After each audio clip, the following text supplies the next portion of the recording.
अब छत्तीसगढ़ के 2 गांव बनेंगे स्मार्ट और हाईटेक। साल 2014 में सत्ता संभालने के बाद मोदी सरकार ने देश में स्मार्ट सिटी प्रोजेक्ट की शुरुआत की थी। इसके तहत देश के प्रमुख शहरों को आधुनिक सुविधाओं से लैस कर विकसित किया गया। अब स्मार्ट सिटी के बाद सरकार का फोकस गांव को स्मार्ट बनाने की ओर बढ़ रहा है।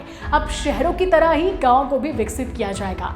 स्मार्ट विलेज बनाने के लिए सरकार ने छत्तीसगढ़ से 2 गाँव का चयन किया है। पहला है सरगुजा जिले का उदयपुर ग्राम पंचायत और दूसरा है दुर्ग जिले का पवारा गाँव। इन दोनों गाँव को स्मार्ट शहरों की तर्ज पर विकसित किया जाएगा, जहां बुनियादी से लेकर डिजिटल सुविधाएं उपलब्ध होंगी। इस प्रोजेक्ट की खास बात यह होगी कि सरकार ग्रामीणों से गांव की वास्तविक जरूरत पूछेगी और फिर उन्हीं के अनुरूप योजनाओं को जमीन पर उतारा जाएगा।